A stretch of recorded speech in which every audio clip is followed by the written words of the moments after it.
Hello everyone, চলো তোমাদের সাথে আজকে একটা নিউ সিটির নিউ লোকেশন এক্সপ্লোর করি। তোমরা তো আগের ভিডিওতে দেখেইছো আমরা কলকাতা থেকে খড়গপুরে শিফট হয়ে গেছি। তো তাই জন্য অনেকদিন ধরে বাড়িতে বসে রয়েছি, কোথাও ঘুরতে যাওয়া হয়নি। তাই ভাবলাম আজকে দুজন মিলে একটু চলে যাই ঘুরতে।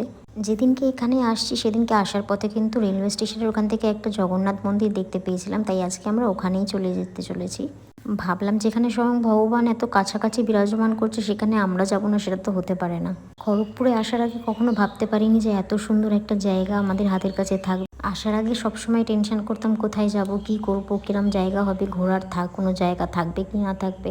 বাট হ্যাঁ, শান্তির জায়গা পেয়ে গেছি এটা কিন্তু নিশ্চিত। এত সুন্দর মন্দির এবং ঢোকার শুরুতেই তার বিগ্রহকে দর্শন করে নিয়ে ভেতরে কিন্তু মূল বিগ্রহের দিকে এগিয়ে গেলাম আমরা। তোমরা যারা কিছুদিনের জন্য হলেও কিন্তু খড়গপুর আসছো তারা কিন্তু অবশ্যই জগন্নাথ মন্দিরটা দর্শন করে যেও, কারণ এত সুন্দর অনুভূতি এবং শান্তির অনুভূতি কিন্তু তোমরা অন্য কোথাও পাবে না। আজকের বিকেলটা কিন্তু দর্শনের পর থেকে কিন্তু খুবই ভালো কেটেছে, তাই ভাবলাম ওপরে গিয়ে কিন্তু মন্দিরের চারপাশে একটুখানি প্রদক্ষিণ করে নেওয়া যাক। তাই জন্য মন্দির থেকে ফেরার পথে কিন্তু পেট পুজো না করলে হবে না, তাই জন্য পাওভাজি খেয়ে আজকের দিনটা এখানেই শেষ করলাম। দেখা হচ্ছে অন্য কোনো মিনি ব্লগে।